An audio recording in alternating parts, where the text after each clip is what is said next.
Good morning, everyone. Welcome to today's Friction Points. My name is Zach Christensen. I'm Marketing Director with Mitchell Stankovic Associates. And I am both a guest fill-in for our host, Bill Collins, as well as your moderator today. I would be absolutely remiss if I didn't say congratulations to our friend Buell, who he and his wife welcomed their daughter into the world this morning. So that is why your usual host and that beautiful face is not on screen with us today. So we say a wonderful congratulations to Buell. We can't wait to have you back. And so with that, again, we are so excited to have you all here with Friction Points. Friction Points is all about us looking and examining all of those pain points that are out there in the industry, matching those with our amazing business partners and the credit unions who are solving them in real time. So today we've got a pretty amazing conversation, and I'm very, very much looking forward to introducing you to our speaker today. But credit unions are navigating a moment right now where growth and income are under pressure, expenses are skyrocketing, and the member expectations are continuing to shift faster than any traditional model out there. Whether or not they're utilizing it, they're moving just as fast as AI is moving us. And so one of the key things that we have found is that insurance has emerged as one of the most reliable, mission-aligned ways that protects members, deepens loyalty, and generates recurring non-interest income. Our favorite words that we love to hear out there in credit union land. And so we're bringing to you Franklin Madison, who's been a partner of ours for several years now and has been at the center of this work, really centering around what the members need and helping credit unions deliver that meaningful protection that they actually use and value, right? But also just making sure that we are connecting to that base that tends to be slowing right now at credit unions as well. So we're gonna take and examine a few of those things because membership growth is slowing, especially the younger demographics. We don't need to say that 1,000 times. We all know that we're facing that issue. When the non-interest income continues to tighten, we are not so reliant on cards and the fees that are attached to that. We have to find new sources of revenue that not only support all of the things that you're doing, but are mission aligned to your member well-being. And then we know that members are really signaling a demand for financial protection. That is in step with Chat GPT announcing that it's going to give financial advice and you can connect your bank accounts to it, which just scares the living crap out of me. So I was scared about TikTokers giving financial advice. Now we have AI doing it, and it needs to connect to your bank. But what we're really going to talk about here is about how insurance engagement can increase retention. You can find a really interesting hooks with members and bring them into what you do on a daily basis with them. So without further ado, I would love to bring to the stage, and I'm going to spotlight us because that helps, my dear friend Buell while he is putting things together here. And so I'm bringing to the stage Dawn Goldbacher, who is the Group VP of Franklin Madison. How are you, Dawn? I'm doing well, thank you. Well, I'm so excited for you to be here. If you all have not met Dawn, Dawn is number one, an incredible human being. Number two, her mind doesn't stop, and it has these incredible thought processes. And she comes from outside of credit unions, so she brings in this kind of like, hey, we don't have to do it the way you always have been doing it. So I can't wait to hear what you've got to say on this today, Dawn.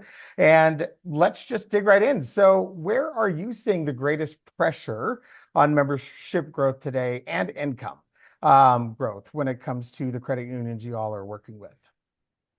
I mean, as you might imagine, across the board, we hear, membership, getting new members, acquiring new members is a pain point for almost everyone that we talk to. There's so much competition out there. It used to be the conversation if we go back, 10, 20 years, banks versus credit unions. Now it's all these digital digital organizations, right? Like financial organizations, fintechs, not even your traditional banks. And I would say what I'm seeing and what I'm hearing is it's that ease of entry with some of these digital banks that's really creating a lot of the pressure. And I think credit unions are working really hard to sort of step up their game and meet people where they are with the technology that today's consumers are looking for, especially younger individuals. It's funny. I think the new bad word, and I don't even know if it's a bad word. It's just one of those of the behemoth of that we've got to try to figure out how to compete with is SoFi. And Yeah.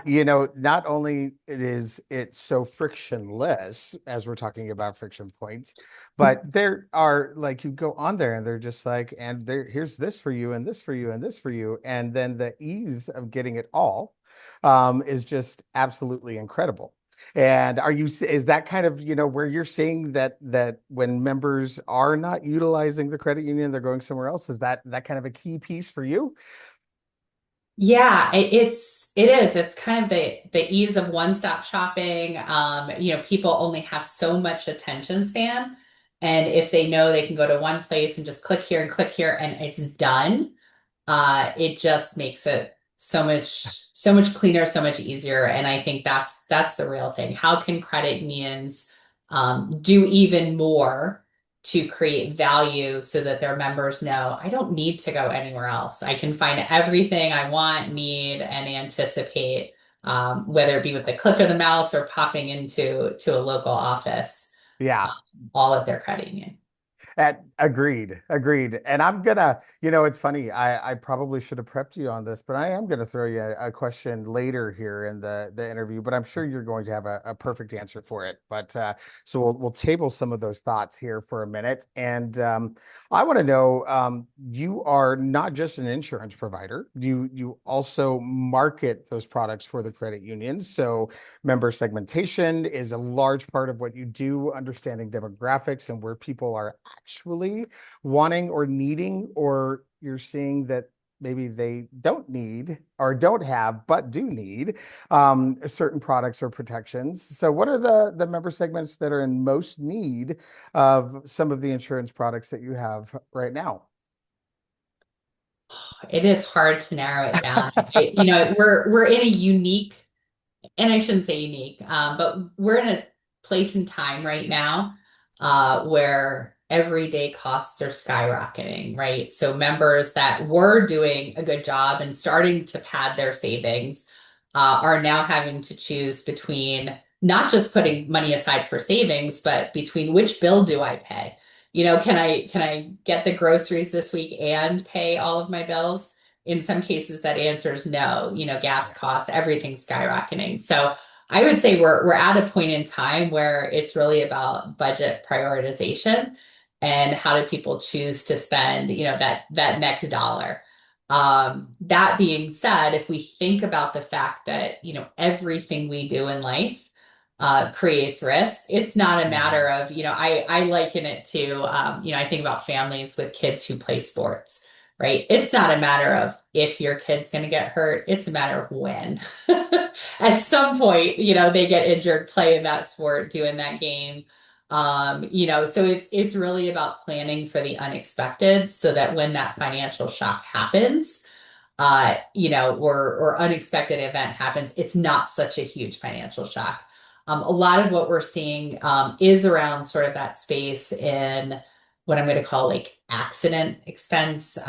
We have a solution, for example, that just like I said, if little Johnny gets hurt playing soccer and needs to go to the ER or urgent care, it's designed to, help cover things like a broken leg or an injury that for someone with a high deductible health plan would typically be out of pocket.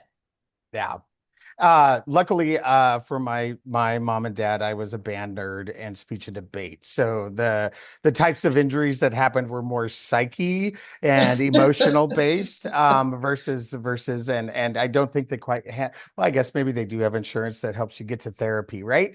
But I love that. I love that analogy of understanding that, putting it with the kids. Not only are they going to get hurt, but you're also spending a ton of money putting them through those sports nowadays, which just absolutely blows my mind. So, while we're on kind of the segment piece, and a really key segment of credit unions themselves are small credit unions, right? Mhm. And so we know that your work with us and in putting together a solution through the Cusp platform, all of those things, we know that you're mission aligned with us. But when you're talking to our smaller credit unions, what are some of the challenges that they're having when it comes to this sort of product, or maybe it's something that they're overlooking that could be easily integrated that could help them?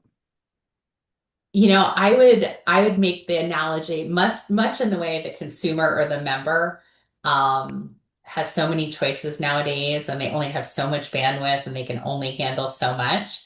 I would make that same kind of analogy and liken it to, some of the smaller medium credit unions. There's a finite set of resources, right? So there's only so much time in the day, so many employees, so many team members that can work on things. What I think we do well is we do provide that turnkey solution. So Mhm. it's, if you want to make this a priority, if you want to help your members build financial resiliency, you do not need to do all the heavy lifting, right? We can step in, we can provide not only solutions that are relevant and resonate with members, but we can do all of the marketing, all of the acquisition, all of the activation for you. And I think that's where we come in, and we reduce friction for the credit union decision makers. I love that. And so I'm going to switch to the next piece because I think that the acquisition part I think is really important for people to understand what that looks like in the solution that you provide for them. So, with that turnkey low lift insurance model, how does it accelerate your growth strategy? And I know that you all had this kind of thought process on what that acquisition looks like and how you were going to approach it this year and moving forward. Yeah, so we really take the approach, those of you who are familiar with Franklin Madison, you're familiar with us because we've got 55 plus years of experience in the credit union space, right? So we are a name known to credit union leaders, credit union decision makers, but the members have no idea who we are because we operate behind the scenes. We bring your logo to the forefront, right? So we're kind of behind the scenes powering all of this effort. And what we do is we leverage data. We've got 55 plus years in the industry.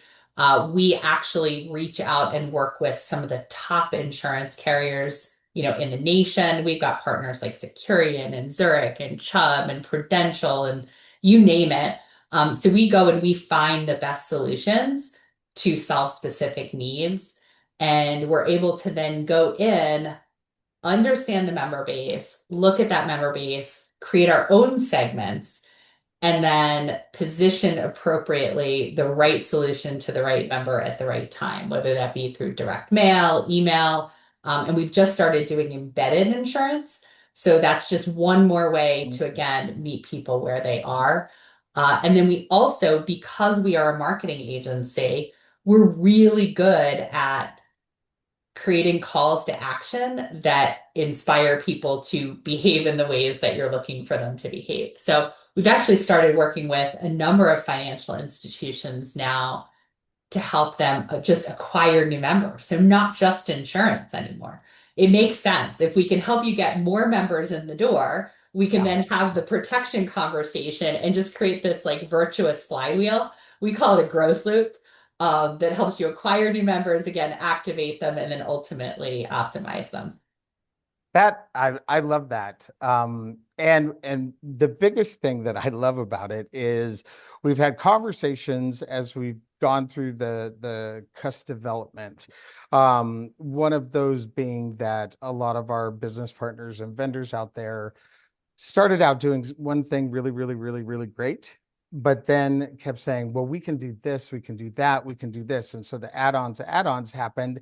And so they're like, now we have the suite. However, we're not putting the R&D back into the one thing that we did really, really great. And instead we're doing everything else okay or pretty good. Right. And so then there's the differentiator isn't out there. With this, it's a natural progression of what you're already doing that isn't we're adding something that we haven't done before. It's saying let's deepen the work that we do so that it matches and meets you and in the needs that you have and what your members are trying to get a hold of. Yeah, and we mail, I mean, just for reference, to give some idea to the scale, we mail hundreds of millions of pieces a year on behalf of our credit unions and Wow. other clients. And so it does give us the pricing power, the scale, the expertise. It's hard to do that well. And so when you have an organization that does it and can do it effectively, we're one of the few organizations in that space that plays well in direct mail marketing. Mm. What does that look like, direct mail marketing this day and age? I got to ask that question, because I know that there's got to be people out there that go, where is that? And so surprising, believe it or not, it hasn't died. And if you've checked your post office or your mailbox, it hasn't. Yeah, it's funny. It's I liken it to back in the day when like virtual banking started and Mhm. there was this, oh, let's send everyone virtual, send everyone virtual, send everyone virtual. Then there was some backlash to that. And it's like, but no, I still want to talk to a person. So it's sort of this pendulum. I think when, there was a trend where it was like, let's go digital, let's go fully digital, all email all the time. I mean, if I asked you how many emails do you get a day, would you even have a ballpark? I believe it or not, because I was so inundated this year, I actually had AI look at how many I was receiving on a daily basis this year versus last year, just because I was curious. And it was a 48% rate of emails that I had touched, like I either had to file away, look at, or respond to, which is incredible. That's an incredible increase. So yes, actually, I did. Oh, there you go. And it's a lot, right? And Yeah. most of them, or many of them, are probably not relevant to your everyday life. You put your email address in somewhere, they got you on their mailing list, and now for the rest of time, unless you remember to unsubscribe, you're going to get these emails. And so what we found over time is direct mail has actually become more relevant. Again, there's like a resurgence in relevance for direct mail, in large part because people are bombarded with the Mhm. digital. And that's not to say that digital doesn't matter. We actually use a surround strategy where we do a combination so that people are getting these multiple touch points in different areas. But when you get direct mail, it is tangible. There is something about, a postcard, a letter. It's also got credibility, especially as we think about in the age of AI where anything could be faked, right? You Yeah. have no idea if that email you're getting is a scam, spam, phishing, right? Like people are just less trustworthy of digital sources these days. But when you Hmm. get a mailer from your credit union that has their logo on it, that Great. has the information, you feel much more confident that this is legitimate. And so you're much more likely to engage and interact with it.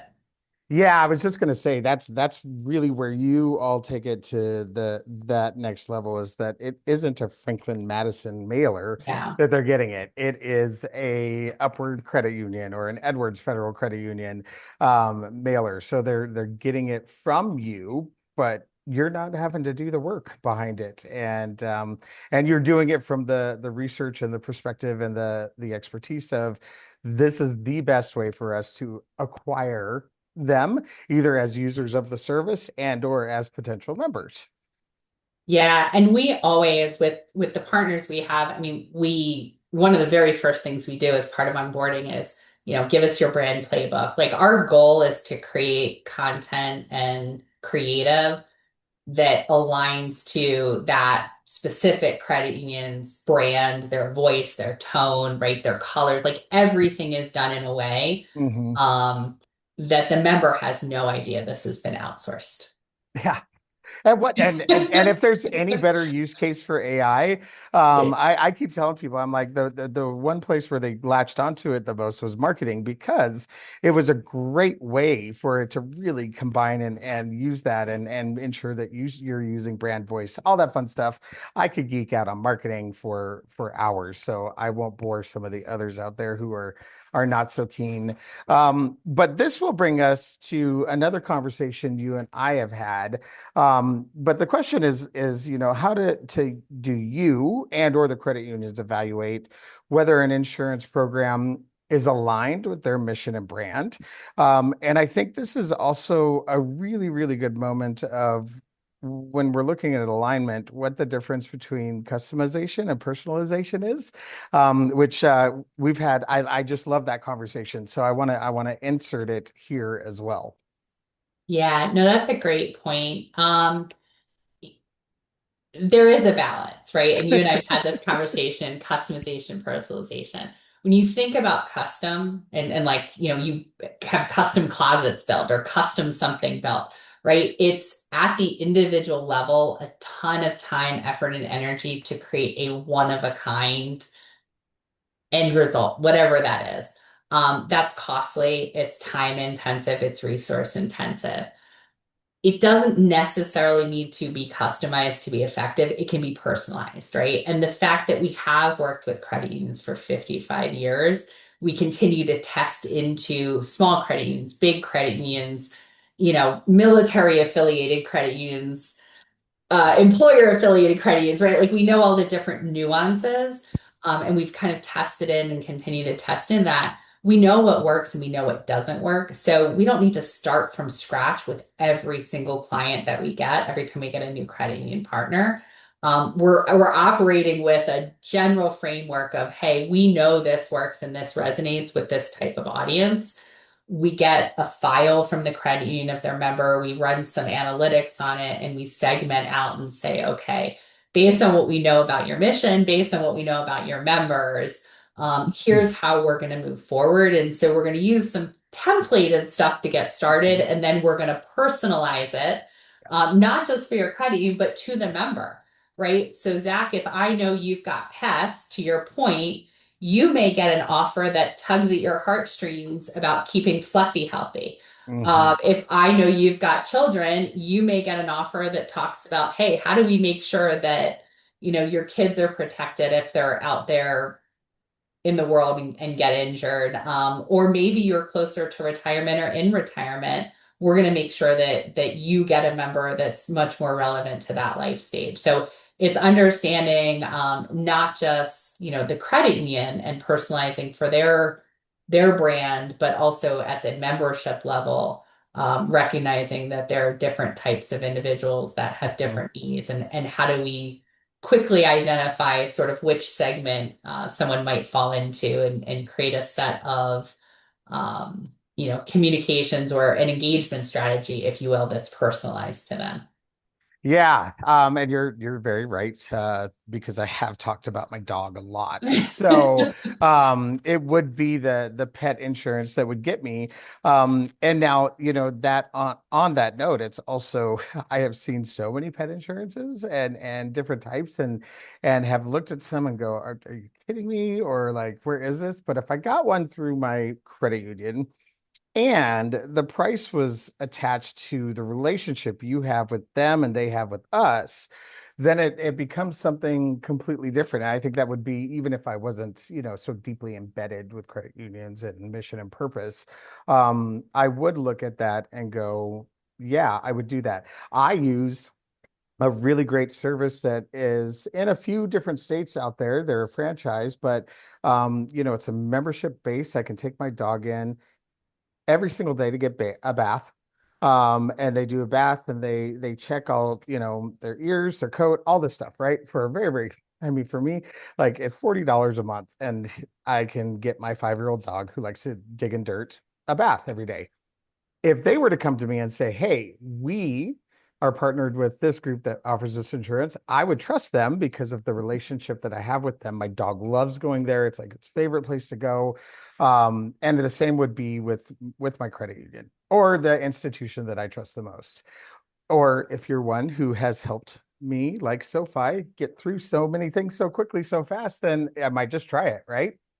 And so let's talk about the embedded part of it that you brought up, and a little bit about the Cuss solution that you all put together, which was an embedded product that really is frictionless for the credit union, frictionless for the member to engage with, and I want to give that opportunity, and I'll share the link with everyone so you can go in and check it out yourself as well.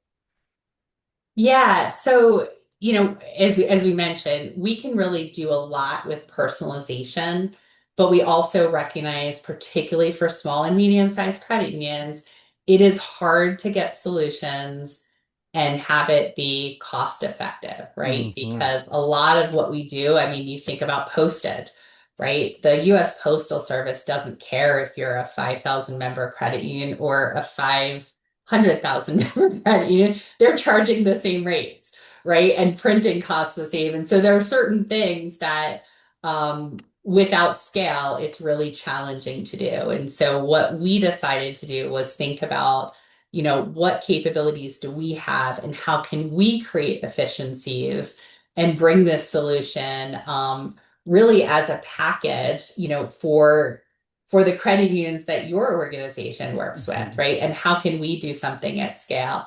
And so we do have this embedded solution, which does make sense. And it often makes sense in tandem with some limited direct mail marketing, some email marketing. But we actually have a solution now where we can embed insurance either during or at the end, right? Because we've learned that we don't want to disrupt the account opening process. But we can have people opt in to complimentary AD&D coverage. Like, hey, you're opening your account anyway. You're opening a shared draft account. Click here to take advantage of $1,000 worth of complimentary AD&D coverage. Yeah. What a great message, right? And it reinforces, especially as you think about like, I'm a new member, I'm opening up my account, and you're already giving me something at no cost that's of value to me. And then you're prompting me to say, well, hey, $1,000 may not cover all of your needs. If you're interested in learning more about additional protection, click here or go here. So we're trying to make it really easy to, not only reward the member in the case of a complimentary, but kind of attach it to now that you're part of the family, just know that we've got your back from a protection standpoint and we can help you with whatever it is that you may need now or in the future. Yeah, I love it. And when we asked you, you answered the call very quickly to say, "Hey, we've got this. We can do it now. And we can pull it in together." Well, before I ask you for that one action step, for those listening now or on the recording, is there anything out there that I missed that I didn't ask you a question about that we should all know in the insurance world? Oh, that's a really good question. Yeah, I liked it too when I thought of it. What didn't you ask that I wish you asked? I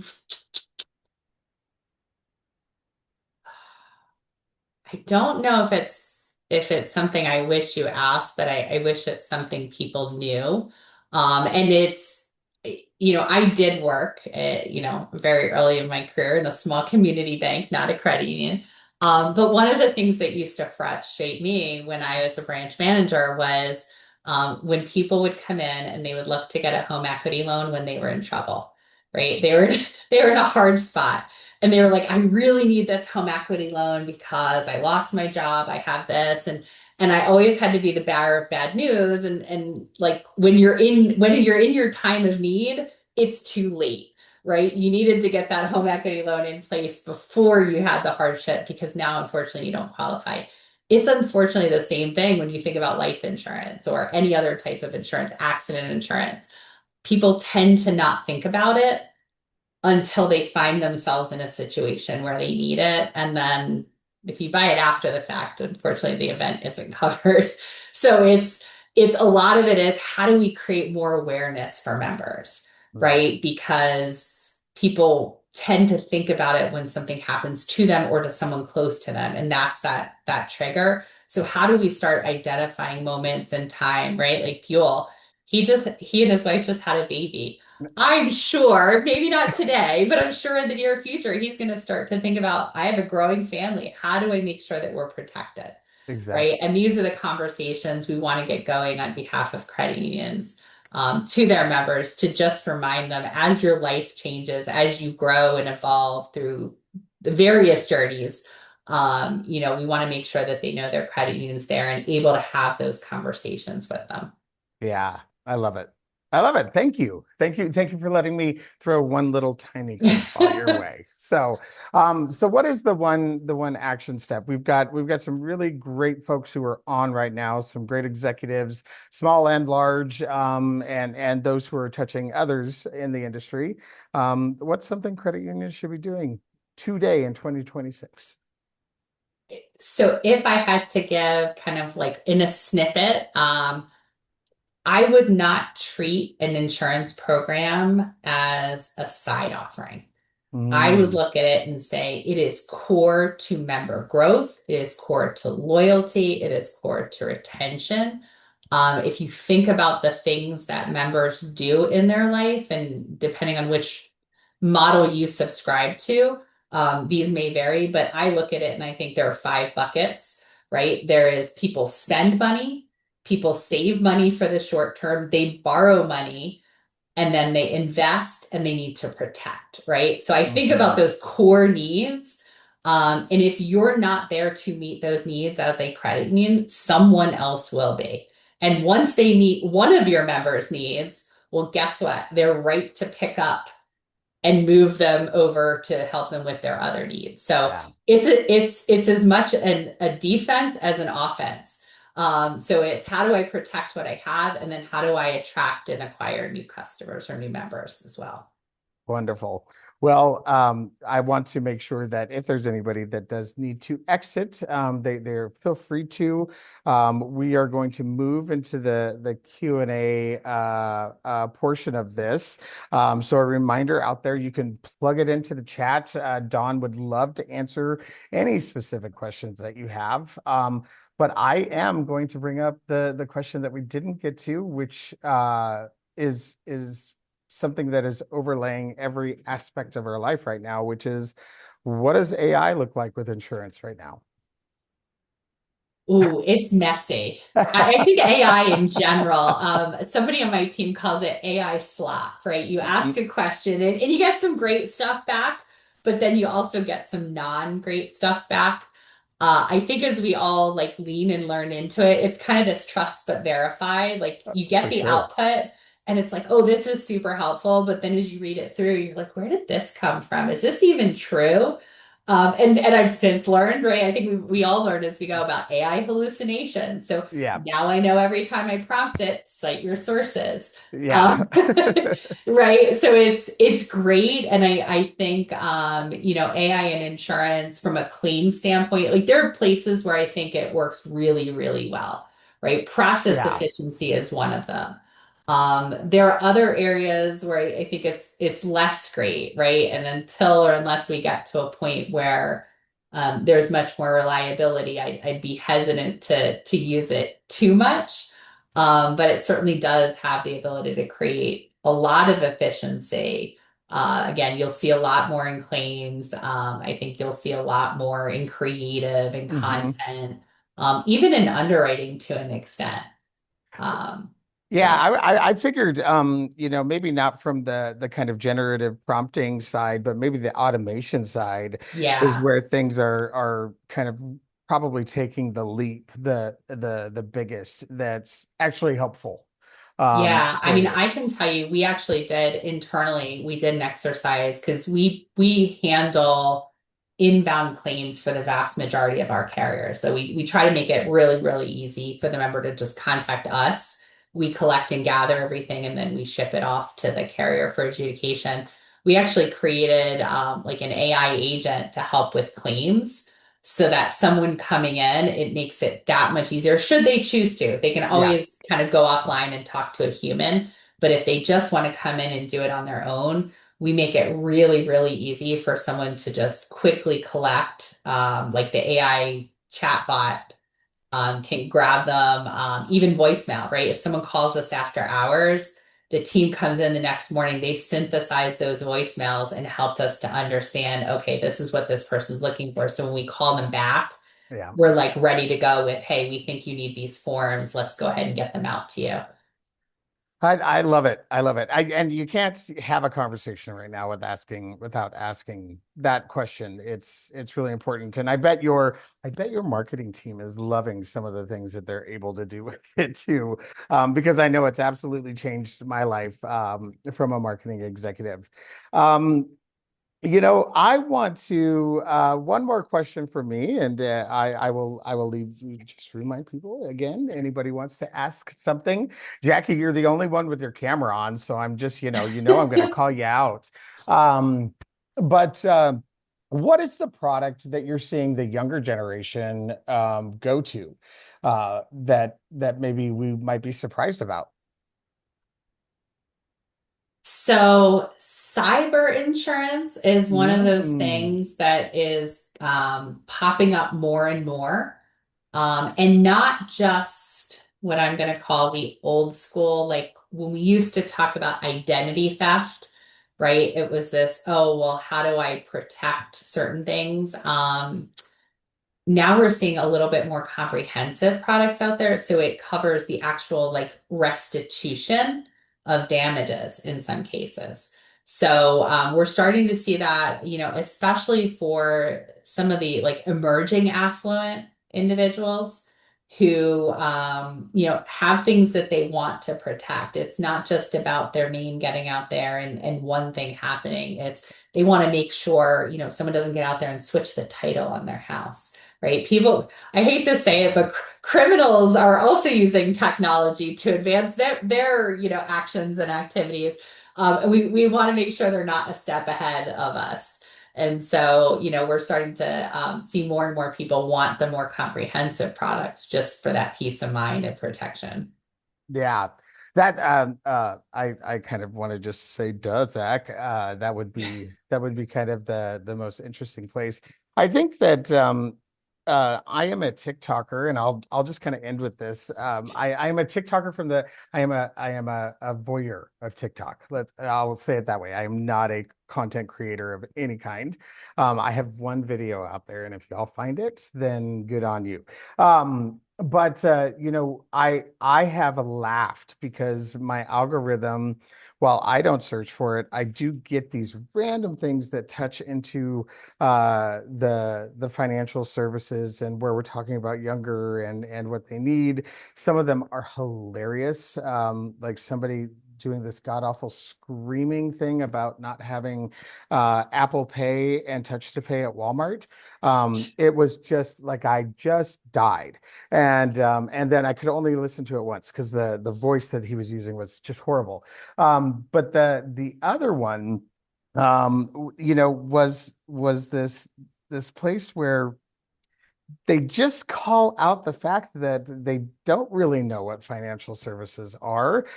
They really will just go, I have to have an account. Really, I just have to have something that the money comes from my job to a place where I can send it off, whether it be to my friends, whether it be to pay bills, whether it be to order Ubers. That's all they know. We talked about cards aren't dying. They're still using a card, quote unquote. It's just digital.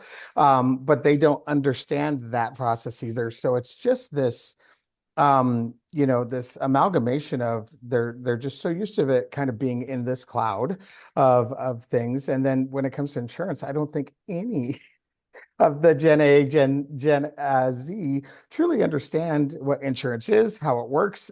I still have trouble really truly understanding why it's got to go through so many people and all these places. But that's where I think that it's, what is the message with insurance for that younger generation that they go, oh crap, that is something that I need, and it's not a scam like one other guy on TikTok was talking about.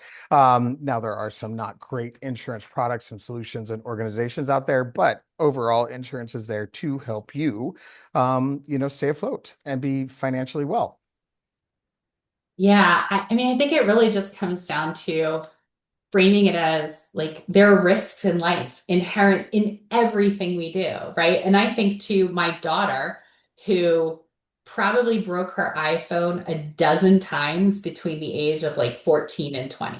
This kid, I don't know how she managed to break that iPhone as frequently as she did, but we had Apple Care. And she had insurance because that was just a risk that was real and like likely to happen in her life, and so she had it, so that resonated, right? And so it's really getting people to think about, where in life are those things that could go wrong, and you choose to insure some risks and you choose to just accept others, right? When they're big, I mean, we think about health insurance, right? That's a huge liability if you have a Hmm. significant health issue. I mean, that could be not just tens of thousands, it could be hundreds of thousands in a hospital bill. Um, Same thing with, even property casualty insurance. That's probably a great way to start. And it's actually an area that we're branching into because we do see it as an easier entry point than some of these other insurance products, right? Most people have a car, a motorcycle, either own a house or rent an apartment or a house. And so they're going to need some type of insurance. Well, if Yeah. that's the entry point to understanding, oh yeah, if I get in an accident, I want to make sure my car gets fixed, or if my home, has a fire or something happens, my bathtub floods my second floor or first floor, which coincidentally did happen to me. I want to make sure that I can repair and replace my kitchen.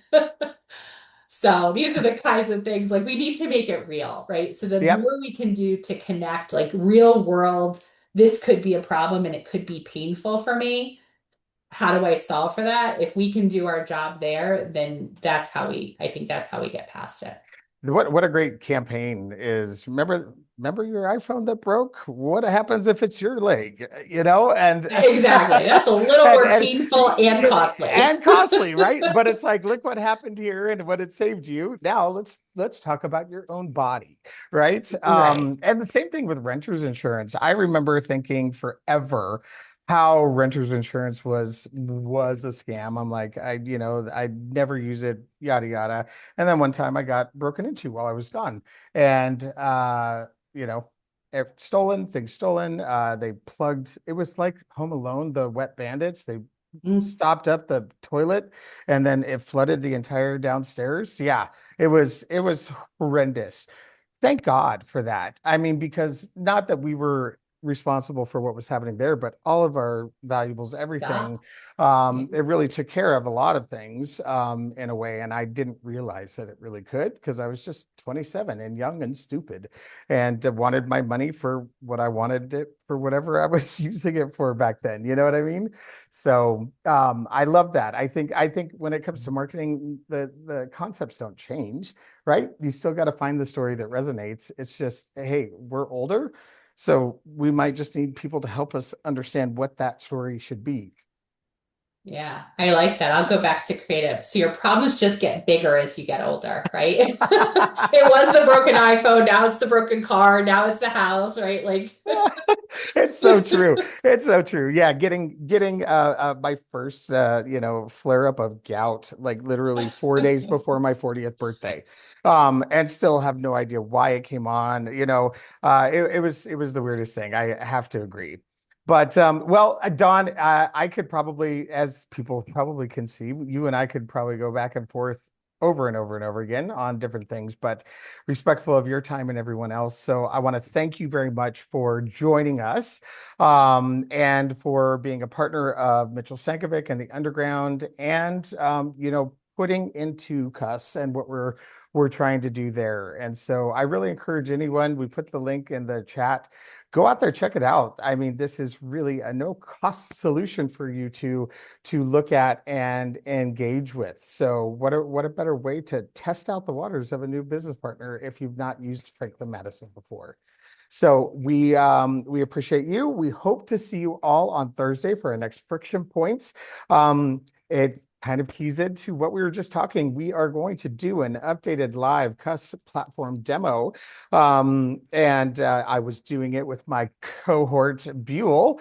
So we'll see how that works, but we want to show you all of the things that were there, all of the things that we've updated, all of the things that we've added, and where the integration and engagement has really kind of taken off, and where people are really finding Cuss to be valuable for them. So we hope you'll join us and be a part of that. And until then, we'll see you later. And hopefully we can help you solve some of your friction points.